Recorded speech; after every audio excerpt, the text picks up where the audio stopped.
You're listening to RIA Radio, the nationally trusted name in real estate investing. We dig deep to discover investors' why in real estate. If you want to skip all the BS and get in investors' heads, you're in the right spot. Be one of the thousands to check out RIARadio.com. This episode is brought to you by PropStream.com. PropStream is one of the most trusted real estate data software solutions. PropStream benefits all real estate professionals. You can find properties and contact homeowners on the go with PropStream's mobile app. We offer free academy courses tailored to real estate investors and agents. Take advantage of our live webinar demos to learn the software and scale your real estate business. Visit www.propstream.com and sign up for your 7-day free trial to get more leads and grow your business. Welcome to the Real Estate Rundown with ODog2424 and Kosh Money. No, I need some numbers. Oh, I mean, do I need you numbers? do. Like, should I be like, Kosh Money, money sign. God. What, $2 signs out or $3 signs after it? That's what you need to do. Aiden, what's your Instagram handle? Yeah, what's yours? It's boring. It's boring.com. Yeah, it's boring? No, it's Aiden AidenB813. Nice. All right. He expects some mad follows out of this. I mean, probably going to have at least a few thousand after this. Yeah, buddy. Oh, man. What a fun week, though. We had the infamous David Dodge, which I believe was episode 114, if you check back. But we had him in town this week at our local meetup. Yeah, that was, what was that, like 6-8 months ago, something like that? We had him on. We were at the old studio still. Yeah. Yeah. And then, he did such a good job. I mean, he killed it, I thought. You flew him in like a diva. He got to get the Kosh treatment of picking him up, bought his flight, hotel room, just all the stuff. Well, so it's kind of like, I don't get it. If you want somebody to come speak at your group, hey, can you come speak in my group? And we're 2 states away. Yeah, good luck. Yeah, and by the way, you got to fly yourself here. You got to pay for your own hotel room and take care of your own food. I mean, how do you do that? I mean, most of these guys, like big names, they want to get paid for that. So, usually I'm like, hey, if I'm willing to take care of your hotel flight and pick you up and food, would you be willing to come speak for no charge? Kosh Money concierge service. But David, he was as we're sitting here like 2 minutes ago, he's like, thanks, man, had a great time. It was good hanging out with everybody, and I hope that your group had got a lot out of this. And I mean, a lot of people don't do that, so thank you, David. Shout out to you. But I mean, really, to not have to pay to have him come in and just cover those things. I mean, I thought that was a win. Yeah, great monthly meetup. Had a really good turnout, over 100 plus people. Right, and we just had awesome conversations. Are we going to do a live episode with him? The like a replay of that? Well, you can go to RIA Radio's YouTube channel and then go under the live tab, and then every live event we've done since 2020 is all there. There you go. And so you can watch a replay of any event we've ever done. So, and then every once in a while, if we're on vacation, we'll take those live episodes and crop them down into a podcast. So that might be a future podcast for sure. Yeah. If you just want to see the raw footage of any event, you can go on there. Plus, every single podcast we've done in the last 40 weeks or so is on there also. Yeah, but anyway, the event this week, just dropping knowledge bombs right and left. I mean, he had such good just tips for the audience and how to handle situations and tactical things to do to get, grow and scale your business, do more deals, find deals, negotiate them, creative finance, that type of thing. What tip would you give somebody that goes to networking events and sees a person like David speak, really take actionable steps going forward? It's like, because I feel like, event like that he put on, he has his own class, and he just dropped nugget after nugget. And I remember when we were doing lunch the other day, everybody's like, yeah, you had all those people in the room, but only 3 people will probably actually do something with what they learned. What steps would you, or advice would you give a investor that comes to an event like that to really, apply that to their business, assuming that that's the direction they want to go? Yeah. I guess it kind of depends on their knowledge base already. Like if they're going and they haven't bought a deal yet, I'm assuming that's what you mean. Well, I mean, it could be somebody that's experienced or anything, but it's just advice to make actionable steps to move forward with it. Implement something into their business, and not just write the notes and let it go in one ear and not the other, and you just move on and have a drink. Well, I think he's a big off market sourcer of leads, right? And this is David Dodge we're talking about, and that part of it, I think you can start small with that. You don't have to go out and send 5,000, pieces of direct mail right away, or go and spend a huge amount of money on pay-per-click or other lead gen channels. You can do this organically, and you can do it on kind of be a baller on a budget. You can still find deals on the MLS. So I think it's a good exercise to actually go out and walk through. And we've said this before, and the number is going to be different for everybody, but I think if you walk, by the time you actually physically go through about 100 houses, that is a really good education in and of itself, because you get to see what price points are versus the finished level of houses that are similar square feet, and you'll get a much better understanding of what values are. And that was a big struggle for me when I first started, was what makes a house worth $200,000 versus 300, or different tiers of price points. And that helped me a lot. And I got to understand, okay, this house is, I can tell by walking in it, this is worth 50 grand more than the house down the street that doesn't have this level of finish. So I think those things, and then taking the wisdom of people that have been doing this for a long time and breaking down the, overall strategy they're giving you, or the advice they're giving to, into actionable steps. So if it's, you need more practice underwriting deals, then you analyze. You make a point to do that on a daily basis and do it in bite-sized chunks. That way you don't get burnout. And I think if you just take the general overall advice in whatever asset class you're doing, but let's say it's residential, then you can do on a smaller scale. You don't have to do like crazy amount of marketing. You can cold call people. You can go off of Zillow, and you can buy lists or source lists on your own. Maybe it's from driving for dollars. You go around, you make a list of, let's say it's 50 or 100 properties around town, and you just start reaching out to those people. That's how you get practice. And the more practice you get, the less fear you're going to have. And the less fear you're going to have, the more confidence you're going to build, and so on and so forth. And by the time you get your first deal, it's the first domino. And Craig Kurlop, who is going to be on Wednesday's podcast, he has some good, really some good advice here. And house hacking is kind of his jam. And it is a really good way to help bring down your risk level, because you're not putting so much money out there for buying an investment property where you got to put 20-25% down. And if you're in a higher cost of living area like he is in particular, that's a big chunk of change. But if you're buying and doing a house hack, you put 3.5% down on a single family house to rent out some rooms, guess what? Your mortgage is going to be paid for. That's how you mitigate risk. Because generally your best returns are going to be with things that are the highest amount of risk. But Craig also alluded to the fact that he wouldn't recommend doing a really risky deal right off the bat. Do something that's safe, and generally, residential real estate is pretty safe. Don't buy a condemned house. Yeah, right. And he'll talk into more detail, and stay tuned for the episode on Wednesday, because he's done this. He's living proof that concept is a really good stepping stone for new investors. It might be the best way to do it. And he's done it 8 or 9 times, he said. 9, I believe. Yeah, that's crazy. I would have stopped long before that. But anyway, stay tuned for Wednesday's episode, because there's some really good stuff in it.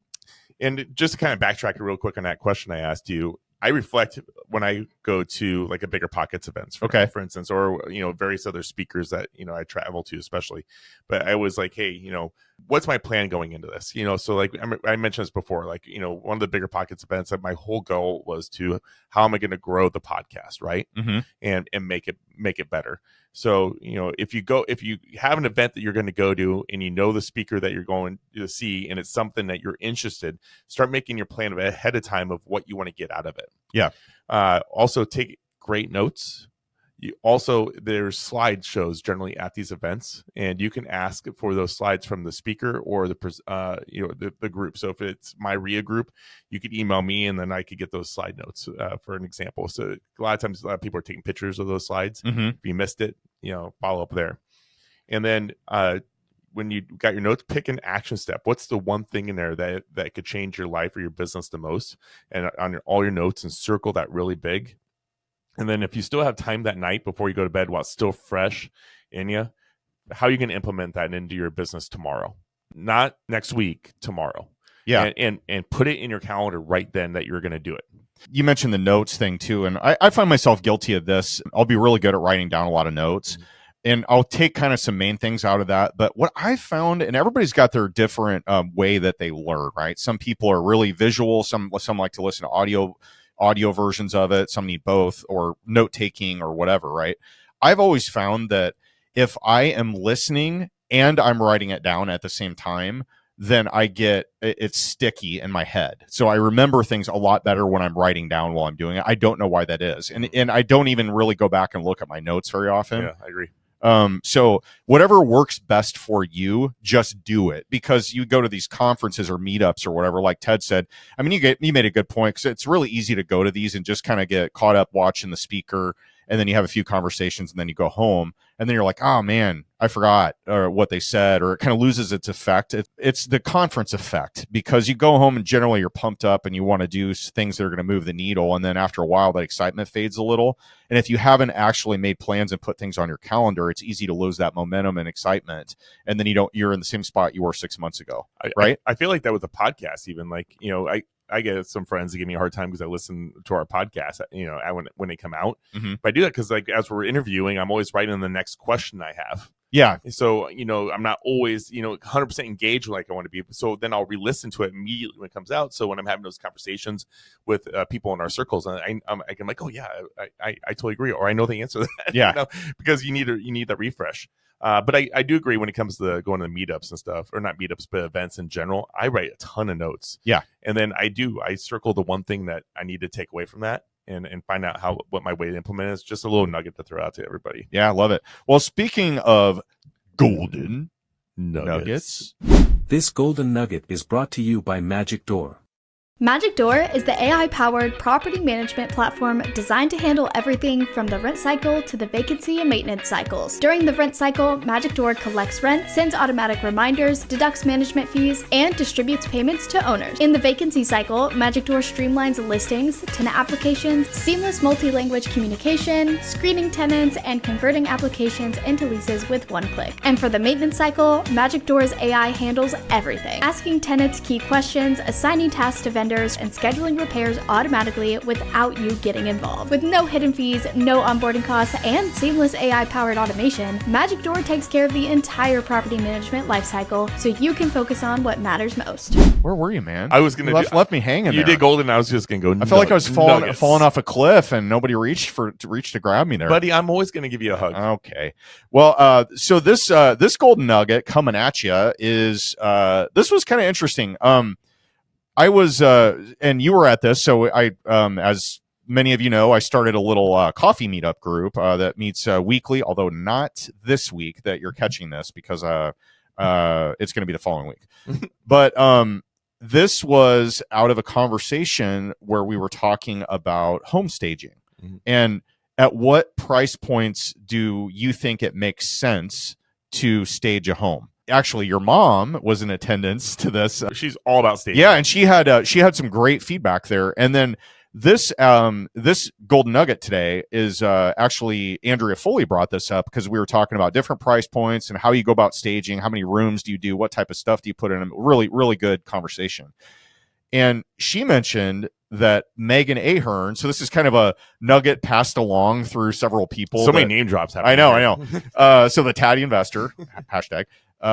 She mentioned that what she likes to do, and she owns a staging company, or owned, I'm not sure if it's still going or not, but she mentioned that she likes to, especially on the bulky furniture, so like couches and love seats and so forth, and beds, she'll actually, instead of buying it, paying somebody to move it, put it together, break it down, take it away and all that, she will actually rent those things from like Ace Rent to Own or other furniture rental places. Charge a fee on top of it. And charge an upcharge. They will come and set it up for you. They'll move it. You just have to pick up the phone and call them. They're not getting dinged for a charge every time, like hourly or whatever. I thought that was pretty smart. And the other stuff, like if you want to actually buy some things, I know you bought a storage unit that had a bunch of staging. Well, I bought Clint Bartlett's whole entire staging company at one point. Oh, okay. Yeah. But that was just, I thought that was a really, really pretty clever little hack there for that. And that way you're not bogged down with trying to lug heavy furniture around yourself or pay somebody to do it. They'll do it for free. Granted, you're going to pay the weekly rental amount on the actual usage of the stuff you're renting, So but is your client. yeah, you're going to charge the upcharge. It's like a cleaning fee at an Airbnb, right? Do you? I mean, with investment properties, that doesn't. I mean, I hardly ever stage ever. Yeah, well, that's why I was talking Yeah. about it, because one of the topics yesterday again was how difficult it has been to flip, and how how homes are sitting on the market a lot more, and it's really dangerous when you take a large number. There was a book called Flip. It was like a Keller Williams type of a book. Clay Davis was his name, and then I think Joe Vacanti or something like that. Anyway, sorry if I butchered your name. Not that you're listening anyway. But this book had a lot of detail in it, and they had done thousands of flips, and they had aggregated the data from it. And what they found was when you boil all of it down across all of the United States, generally the profit margin on a flip is going to be 15%. That's it. Yep. So $100,000 house, you're going to make 15 grand by the time the dust settles, and so on and so forth. Up, you get it. Math. What I was talking about, or what we kind of brought up as a conversation, was the fact that this time of year is not generally good to sell in general, right? Between Thanksgiving and Christmas is like, purgatory. Yeah, it's rough. Yeah. And January, February, not a whole lot better. Now there's investors that like to buy, like you've mentioned, but I'm talking about finished products. So you got a move-in ready house, retail buyer. Nobody wants to take a moving truck in the middle of winter and track No. all that stuff in a brand new house. Yeah. And schools are already in session, so that means changing districts if you have kids. So that hurts the market. So this is where this path led us in this conversation. Was we were talking about the difficulty in getting houses moved right now in a good amount of time. What happens if you have to reduce, right? So you're operating when you're buying a flip, you run your comps and you go back. Generally it's always fairly safe to do it within the last 6 months, but I don't think that's true anymore. You have to go with more recent. And what I've seen, is things are sitting on the market longer. Buyers are more picky. And you may have more. You have to do like down payment assistance, or not down payment assistance, but like a seller credit, interest rate reductions. Yes, like all these concessions that you're having to give. That stuff really adds up. So like, let's say by the time you do this with the seller, you're doing inspection stuff and you're doing concessions. Maybe it's 5%. Right. Well, actually, when I do my seller net sheets for my selling clients, I always put a 5% miscellaneous fee on there, and always like, what's this huge number?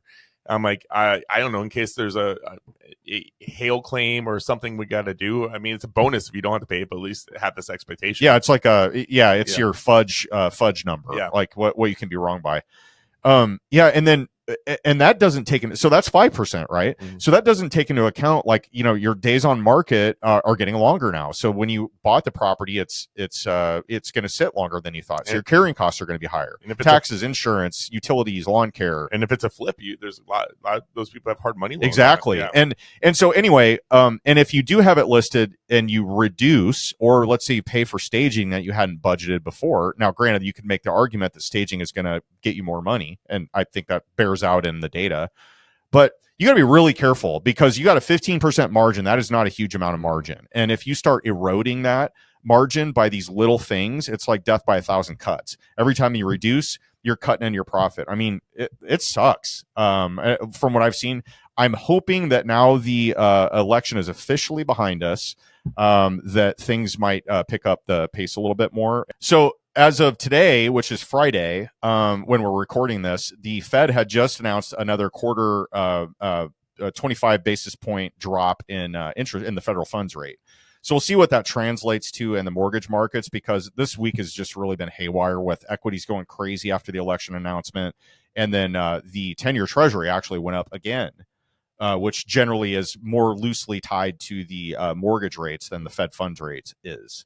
So keep your eyes on that, because there's a lot of movement in the market right now, and the dust is kind of like starting to settle a little bit with the election announcement. Well, it's funny, the last rate drop, we were all over it, and it was like a big buildup. It was the top news, but now with all the election stuff going on, it's like a nothing burger. I was like, I had no idea that was even happening right now, and I'm like, oh, whoa. Yep. So, those are kind of the recent things that have happened. And then I did want to make a point of mentioning this, because I thought it was cool. after you left the meetup the other day, the little coffee meetup I had. What can you roughly tell in this conversation what your meetup consists of and what you guys do? Yeah, so basically it's at a coffee shop, right? It's a really big, cool place, Sozo Coffee House, downtown Omaha. It used to be a comedy place back in the day. 1314 Jones Street. Really, really neat place. I like it a lot. This is just a coffee meetup, right? It's investors, agents, lenders, contractors, like you name it. Anybody in the real estate investing world or interested in it. It's a great little spot. And this is generally like, I would say 15 to 20 people usually show up to these deals. And we just kind of like, everybody hangs out for a little bit, talks, gets to know, and then we kind of congregate into one area. And then we just kind of go around and just talk about like what's going on. What are you seeing in the market? Current events, what's working, what's not, tips and tricks, exchanging referrals to contractors, just lenders, all that stuff. Just really, really, I think useful so that you can ask questions instead of going to a big meetup where you have like 2 minutes to talk to somebody and then you're like, you don't get your questions answered. You got to move on to the next one. And I feel like we get a lot out of this. I feel like that was directed at me. Yeah, it is at you. Okay. Anyway, but I like to bring some rough topics to this to talk as talking points with the group. So I brought up, hey, stuff's harder to sell now. What are you guys doing about it? At what point do you think making or staging a home makes sense? Is there a price point cutoff that you think is good or bad to keep in mind? So those things all really helpful. So every time I've gone to these or help put these on, I've just met people or learned things from them that I didn't know before or gotten contacts that I never had. So I really like it. And there's a guy that showed up, and this is, I'm digging at you a little bit because I know you had to take off for a lunch meeting, but right after you left, this dude, actually, this is the first time I've ever met anybody in my life. He listens to the podcast. I was talking to him. He was a former member or is a former member of the Space Force, which I have never met anybody that, especially that lives around here. I was like, are you? I thought he was kidding. I was like, "Are you clowning us?" I didn't know. Yeah. I had no idea. Yeah. Have you met one before? No, I don't know directly. So I'll probably screw this up, but my understanding was I'm like, so what do you do there for them? And he's like, I think he was in charge of like satellite telemetry, which from how he said it, he's like, I just got to make sure the spinny things are pointing at the right thing. is more or less what he was saying. But anyway, I just thought it was super cool. And that was his first time going to one of those. So it was pretty interesting. Retired military. Now he's an agent and building his business. I had a roommate once and he worked in the bunker and his only job was to watch volcanoes. Oh, really? And then when they predicted them erupting before they did because the clouds of smoke would come up. Okay. And then they had to redirect their jets. So his only job was watch every volcano in the world. Redirecting jet their planes? the flight path and everything like that. Oh, okay. Around the smoke plumes. Huh. So, but he didn't do that. He just had to say, here's the plume, it's coming up, and then document where it is. But he literally took what a boring job. At the My top. God. At one point, he took the Wii. Yeah, we had a Wii in our Nintendo Wii. Yeah, and then because he's like yeah, he goes you know when a volcano is gonna go, and you know when it isn't gonna go, and then he would have like a month of pretty much doing nothing besides just playing video games, and so you just play Wii. Huh? That's all he did. And then at one point they set up like the Aiden's gonna go apply right now. He's shaking his head. Yes. And I don't remember where they sent him. They sent him like somewhere in Germany or Japan. And then he got this extra pay. He's like, yep, I just look at the same screen, but now I get paid to be out deployed. I'm like, you're joking, right? He's like, nope. Oh my God. It reminds me of that Avengers episode where they're on the the big floating fortress thing they had, and Tony Stark's like, that man is playing Galaga over there. Guy's got it up on his screen. I thought that part was funny. So anyway, to wrap up that convo, yeah, that was it was fun. So I think it's a different alternative, different time of day. So getting some different people there and good ideas exchanged. I like that. Yeah. Well, one thing that's pretty exciting by the time this airs, you would have just had your 50th birthday. Is that exciting? It is exciting, isn't it? Yeah. Well, actually, this is going to be airing, I think, on my birthday in 2 weeks. This will be 2 weeks. Okay. Yeah, nope. yeah. It'll be next. Yeah, so I'll be a weekend to the big 5-0. Yes. So I kind of view life in quarters. I'm like, so 25 was like the hardest birthday I've ever had because I'm like quarter of my life is over. Okay. And no other birthdays bothered me, but I know my 50th is gonna bother because I'm gonna look at it as like my life is now half over. Because I was just kind of figured, my life, I would live to 100, and that's how I viewed it. And then when I remember I was like 25, I'm like, what have I done with my life? And at 50, I just know I'm going to be like, at this point in my life, I thought I would have everything figured out and have, everywhere I'm going. Nope. And, and no insecurities. And, I mean, I don't know. It's just kind of, it's a big year. I feel like I'm, I get it. I understand, because there's always somebody older than you, right? So you look at them and whatever. But I was thinking about this the other day. Like, I feel really good physically. Like I take care of myself and I work out a lot. We drink a lot of water. Yeah, a lot of water. Yeah. And, mix in an old fashioned or two, there. But, I try to take care of myself. I try to eat right. I exercise regularly, and, I'm going to live till I'm 120, and you're going to lose the bet. $10,000 bet Ted and I have. Who's going to live longer? Yeah. And then, they'll be paid at the eulogy. Yes, that's right. Yes. By our spouse. Uh-huh. Yeah. So, anyway, yeah, that's a big, pretty big milestone. That's a big one. I'll tease a little bit here. So Ted and I may be hitting a road trip here. I'm really excited. A flight, yes, somewhere. We'll let you know about that. Can we name drop the people who come with us? We have one that's for sure confirmed, which is Colin Schwartz. Yep. And we've got another possibility. We'll leave the mystery man. This is gonna be a great business meeting. Yes, it's all business, because clients and business partners. So yeah, anyway, we'll talk about that when I get back. Fun. I may be having a little get together next week. I'll tell you about too. So is this something I could bring the wife? Yeah. Yeah. Hey, backtrack really quick though. What I was thinking, as I'm just kind of spitfiring like I normally do, your meetup in how you have that round circle. That'd be really fun if you not necessarily the introduction part, but you throw in random questions out like that in the open discussion. That'd be really fun to record and put it out there to the public. Oh yeah, we could do that. I mean, not necessarily like a video format, but just a recording, even if it played here as a bonus episode. Oh, kind of like that old what did they call that, Telegram, where you could just call, or no, what was that? You could just call in randomly, and there's just people talking. Oh, I have no idea. Yeah, you would be great. We've lost Ted again. He's gonna go down that rabbit hole. Yeah, it wasn't Telegram. It was something else. There was something like that. And anybody catching this, please message us on Instagram. Let us know what I can't think of here. But anyway, I think those raw conversations are really good for people to listen to. I agree. Yeah, and maybe I can help out with one just to throw it out there and see how it goes. What I like most about them is you get a lot more context than just listening to a speaker. What were the questions that you asked?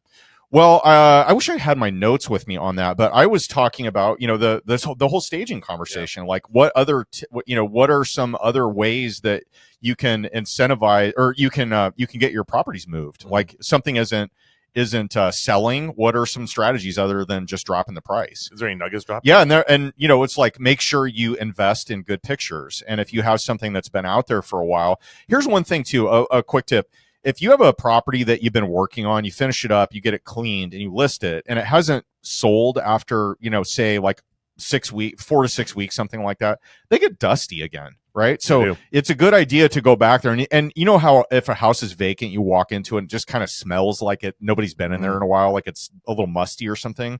That happens too. So it's a good idea to go in there and like refresh. Maybe use a Glade plugin or something that's not super strong smell, and then wipe down your flat surfaces, like in the bathrooms and kitchens, and dust, if you have furniture in there from staging. So that's a good tip. And then the whole renting, the furniture part of it was, I thought, really smart. Yeah. And then also it came up that there is and I don't have the name of it, but there's some different platforms out there where you can actually do virtual staging for your pictures. Yeah. So you can include that on listings, and your mom was talking about that as well. So those were some good things that got brought up. And then we were also talking a lot about collections.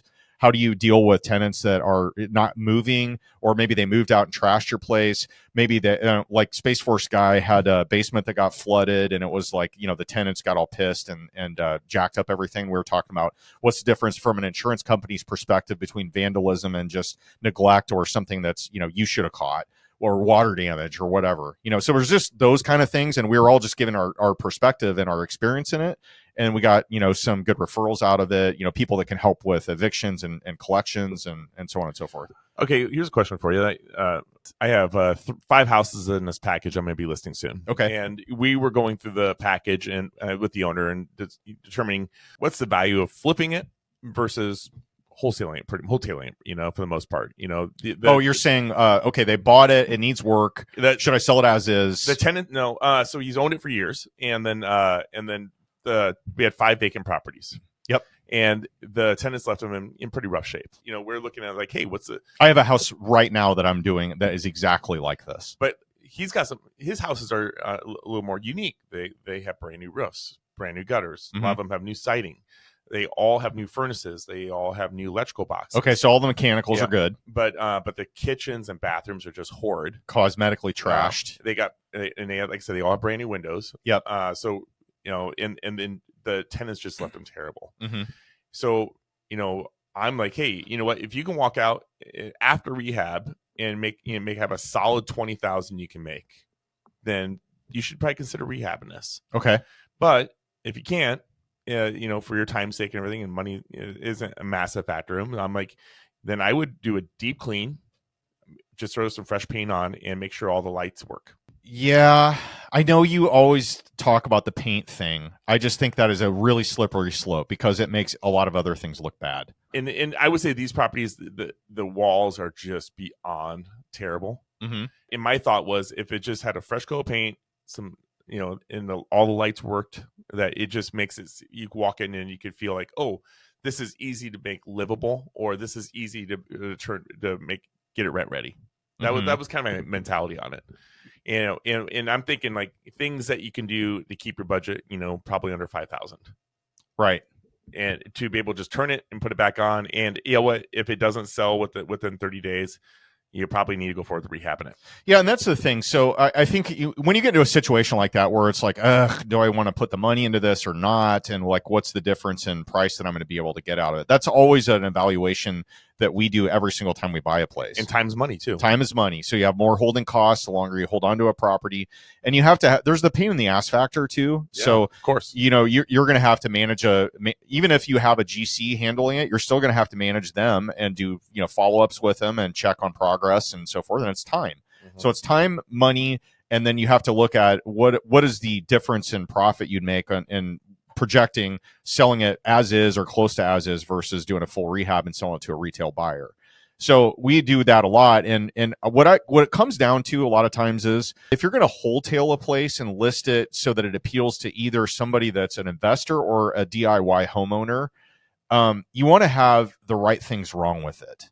So if this is something where it's dated and dirty, then those are a lot easier to sell than something with a lot of mechanical problems, foundation, bad roof, those things, or really heavy lifts on the remodel work. If it's mostly just dated stuff, so like paint, flooring, and fixtures are going to go a long way, and maybe update the countertops, paint the cabinets, whatever. Yeah. Then DIY homeowners can a lot of times, that's easier to sell. And the rehabs are rental quality turns is what we're kind of going. Yep. So just basic. Yep. But we have one that we got in Midtown, like in the Exarban area, 55th and Hickory. We bought it occupied for a pretty good price a few years ago. And we finally had to boot the tenants in there because the neighbors were getting pissed at them. And anyway, they trashed it. I mean, it was in terrible shape, like just disgusting. You said the walls were gross. These walls are gross. Mm-hmm. Like, I don't know why, but I walk through a lot of houses where there's like huge splashes of like soda. Slurpy slow. Yeah. Yes. I don't understand. It's like abstract art, but that's just like losers who are just spilling drinks on the walls, either on purpose or accident. But anyway, we went through the place and we figured out, you know what? This is going to be a really hard wholesale because it's got a failed retaining wall.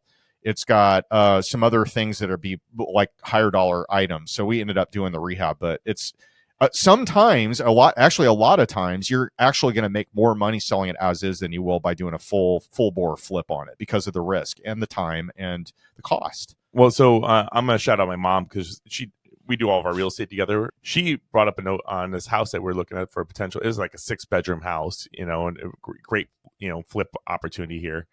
And she's like, hey, before you invest all the money into flipping this, I would recommend just doing a sewer scope.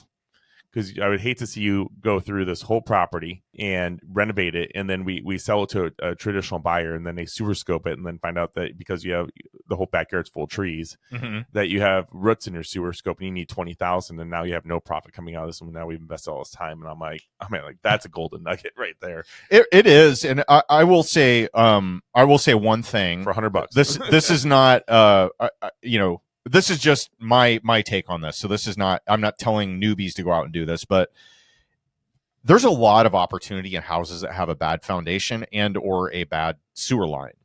And the thing I like about those situations, now foundation problems, as you well know more than me even, there are a lot of different flavors. Some look really scary and they're not scary. Yeah. But my whole take on this, and I was just having this conversation with somebody last week about the foundation issue, and they're like, oh, the foundation's bad and this and that, and they were all worried. And I'm like, okay, are you going to be doing the work?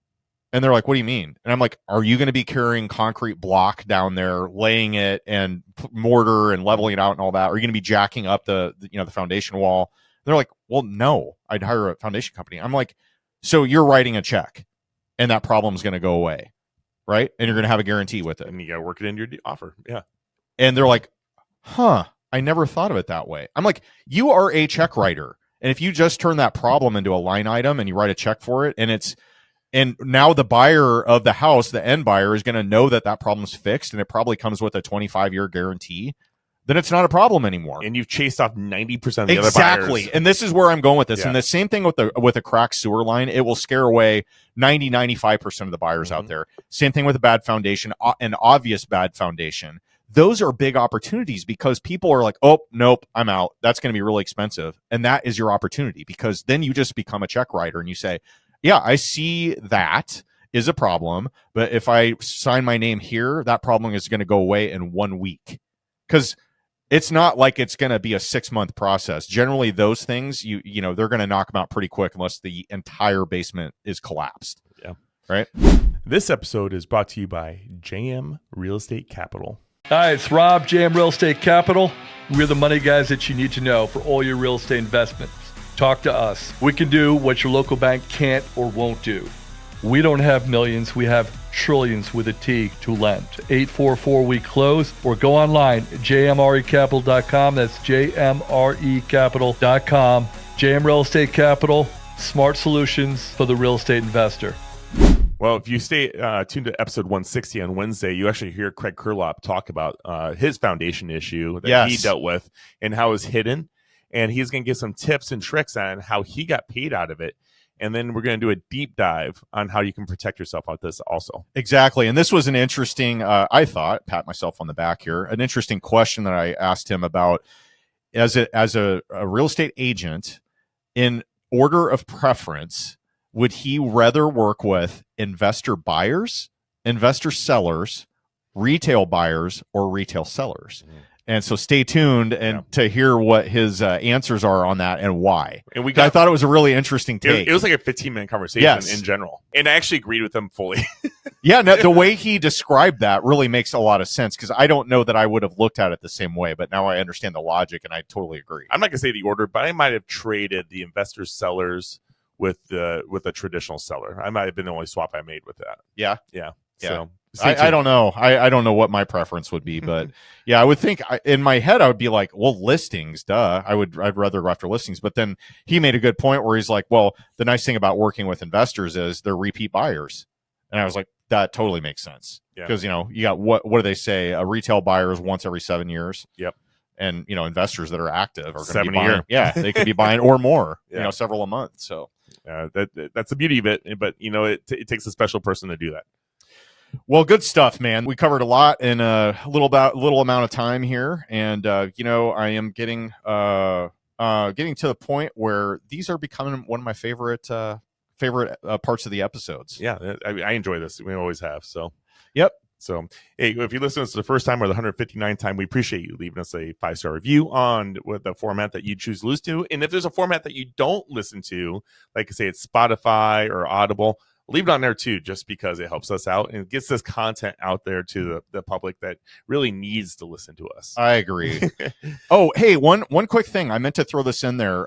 Don't forget, anybody listening to this, if you have an LLC or a corporation and you own 25% ownership of that or more, that we've brought this up in the past, but this is a good reminder because the deadline is coming up quick, peeps. On 12/31, that is your last opportunity to file your beneficial ownership interest stuff with the financial, what is that? FinCEN is what it is, the acronym, and it's the Financial Crimes Enforcement Network, I think, and the BOI is beneficial ownership interest. If you own 25% or more of an LLC, you have to do this. And if it's multiple LLCs, you have to do them for every single one of them. So I'm about a third of the way through mine. I'm going to be cranking the rest of they're cranking out the rest of them this coming week. They're really easy. Oh, they are. The first one's probably going to take you about 30 minutes, and then the ones after that will probably take you like 5 or 10. It's not a big deal, but just don't forget about it because the fines are really stiff. We don't want stiff fines. No, we don't. Well, thanks for joining us on this journey of financial freedom on the Real Estate Rundown here with Owen Dashner And Ted Kosh. Sign off. Signing off.